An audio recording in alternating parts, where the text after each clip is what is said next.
ভারতের সংস্কৃতি মানে একটা বিশাল ক্যানভাস, তাই না? চলুন আজ সেই ক্যানভাসেরই কিছু রং আমরা একসাথে ঘুরে দেখি। একেবারে প্রাচীন গুহাচিত্র থেকে শুরু করে আজকের দিনে জীবন্ত নাচ পর্যন্ত একটা অসাধারণ জার্নি হতে চলেছে। তো এই যাত্রায় আমরা মূলত 4টে দিক দেখব। একদম পাথরের বুকে আঁকা প্রথম শিল্প থেকে শুরু করে গ্রামের জীবন, তারপর নাচের ছন্দ, আর শেষে স্থাপত্যের বিশালতা। সবকিছুই ছুঁয়ে যাব আমরা। তো আমাদের সফরটা শুরু হচ্ছে একেবারে বলা যায় ইতিহাসেরও আগে থেকে। চলুন একটা টাইম ট্রাভেল করা যাক হাজার হাজার বছর পেছনে, যখন মানুষ প্রথম তার মনের ভাব ফুটিয়ে তুলেছিল। আচ্ছা, একটা প্রশ্ন করি। আচ্ছা, মানুষের প্রথম গল্পগুলো কোথায় লেখা হয়েছিল বলে মনে হয়? কোনো বইয়ের পাতায়? না, মোটেই না। এর উত্তরটা লুকিয়ে আছে পাথরের বুকে। হ্যাঁ, প্রাচীন গুহার দেয়ালেই আঁকা আছে মানবতার সেই প্রথম গল্পগুলো। এই যেমন ধরুন মধ্যপ্রদেশের ভীমবেটকা গুহার কথা। এটা এখন একটা ইউনেস্কো ওয়ার্ল্ড হেরিটেজ সাইট, কিন্তু ভাবুন তো হাজার হাজার বছর আগে এটাই ছিল আদিম মানুষদের আশ্রয়, তাদের থাকার জায়গা। আর এই গুহার দেয়ালগুলো যেন এক একটা টাইম মেশিন। সেখানে আঁকা ছবিগুলোতে কি নেই? শিকারের দৃশ্য আছে, সবাই মিলে নাচ করছে, সেই সময় জীবনযাত্রার একটা জলজ্জান্ত ছবি। আর সবচেয়ে অবাক করা বিষয় কি জানেন? এই যে রঙগুলো, এগুলো তৈরি হতো সম্পূর্ণ প্রাকৃতিক জিনিস দিয়ে। চূড়া পাথর, গাছের ছাল, এমনকি পশুর রক্ত মিশিয়ে। ভাবা যায়? অবশ্য শুধু ভীমবেটকা নয়, মহারাষ্ট্রের অজন্তা আর ইলোরার কথাও বলতেই হয়। অজন্তার গুহাচিত্রগুলোতে যেমন ভগবান বুদ্ধের জীবনের নানা গল্প ফুটে উঠেছে, তেমনি এলোরা তো এক কথায় অবিশ্বাস্য। একটা গোটা পাহাড় খোদাই করে তৈরি করা হয়েছে মন্দির, আর সেখানে হিন্দু, বৌদ্ধ, জৈন 3 ধর্মের শিল্পকলা মিলেমিশে এক হয়ে গেছে।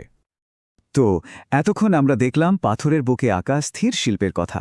এবার চলুন সেখান থেকে আমরা প্রবেশ করি ভারতের এক জীবন্ত ছন্দময় জগতে, তার নাচ গানের ঐতিহ্যে।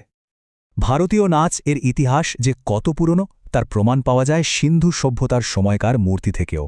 ভাবুন একবার, প্রায় ৫,০০০ বছরের এক জীবন্ত ঐতিহ্য। আচ্ছা, ভারতের নাচকে আমরা মোটা দাগে দুটো ভাগে ভাগ করতে পারি।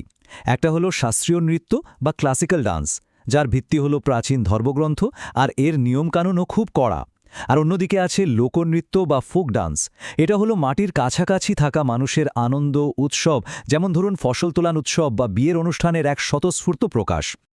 ভারতের সঙ্গীত নাটক আকাদেমি মোট 8টা নাচকে ক্লাসিক্যাল ডান্সের মর্যাদা দিয়েছে। ভরতনাট্যম, কথক, কথাকলি থেকে শুরু করে সাত্রিয়া। প্রত্যেকটা নাচের নিজস্ব স্টাইল, নিজস্ব গল্প আছে।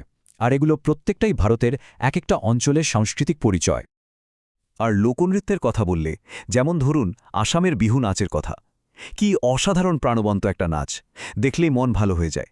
এটা আসলে ওখানকার মানুষের জীবনের আনন্দ আর উৎসবের একটা প্রতিচ্ছবি। আচ্ছা, এবার শহরের কোলাহল থেকে একটু দূরে যাওয়া যাক। কেমন? চলুন ভারতের সংস্কৃতির একেবারে হৃদয়ে প্রবেশ করি আর দেখে আসি একটা আদিবাসী গ্রামের সহজ সরল জীবনযাত্রা। আদিবাসী মানে ভারতের যারা মূল নিবাসী, তাদের জীবনটা প্রকৃতির সাথে একেবারে জড়িয়ে থাকে। এই যে তাদের বাড়িগুলো দেখুন, মাটির তৈরি, কিন্তু কি সুন্দর করে সাজানো, কি দারুণ নকশা। প্রত্যেকটা বাড়ির দেয়ালে যেন একটা গল্প লেখা আছে। শুধু বাড়িঘর নয়, তাদের খাবার দাবারও কিন্তু ঠিক প্রকৃতির মতোই সহজ আর স্বাস্থ্যকর। যেমন এই যে একটা খাবার, এর নাম ঠোলা। দেখে তো বেশ অন্যরকম লাগছে, তাই না? এটা কিন্তু বেসন দিয়ে বানানো হয়, তবে রান্নার পদ্ধতিটা একেবারে অন্যরকম। বেসনকে পাতায় মুড়ে ভাপিয়ে এটা তৈরি করা হয়, মানে এক ফোঁটাও তেল লাগে না, পুরোপুরি স্বাস্থ্যকর। এ থেকেই বোঝা যায় যে তাদের জীবনটা কতটা প্রকৃতির কাছাকাছি আর কত সহজ সরল। তো গুহাচিত্র, নাচ আর গ্রামের জীবন দেখার পর এবার আমাদের সফরের শেষ পর্বে আমরা দেখব ভারতীয় শিল্প আর শিল্পের এক চূড়ান্ত নিদর্শন, কিছু এমন সৃষ্টি যা দেখলে অবাক না হয়ে উপায় নেই। আর সেই নিদর্শনের কথা বলতে গেলে প্রথমেই যে নামটা মাথায় আসে সেটা হলো তাজমহল।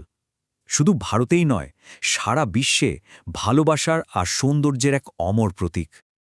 আমরা সবাই জানি এটা এখন আনুষ্ঠানিকভাবে পৃথিবীর 7টা আশ্চর্যের একটা, আর এর থেকেই বোঝা যায় সারা বিশ্বে এর গুরুত্ব ঠিক কতটা। এই যে ভালোবাসার স্মৃতিসৌধ, এটা বানাতে সময় লেগেছিল 22টা বছর। মুঘল সম্রাট শাহজাহান তার প্রিয় বেগম মুমতাজ মহলের জন্য এটা তৈরি করিয়েছিলেন। ভাবুন তো, 20,000-এরও বেশি কারিগর দিন রাত এক করে কাজ করেছেন। আর এর শিল্পে পারস্য, তুর্কি আর ভারতীয় শৈলীর এক অসাধারণ মেলবন্ধন দেখা যায়। আর আজও এর আকর্ষণ একটুও কমেনি। জানেন, প্রতি বছর প্রায় ৩০ লক্ষ মানুষ, হ্যাঁ ৩০ লক্ষ মানুষ সারা পৃথিবী থেকে ছুটে আসেন শুধু এর সৌন্দর্যটুকু চোখে দেখার জন্য। তাহলে এই যে হাজার হাজার বছরের শিল্প, শতাব্দীর পর শতাব্দীর ঐতিহ্য আর পাথরের বুকে খোদাই করা বিস্ময়, এই সব কিছু মিলে ভারত আসলে বিশ্বকে কোন গল্পটা শোনায়?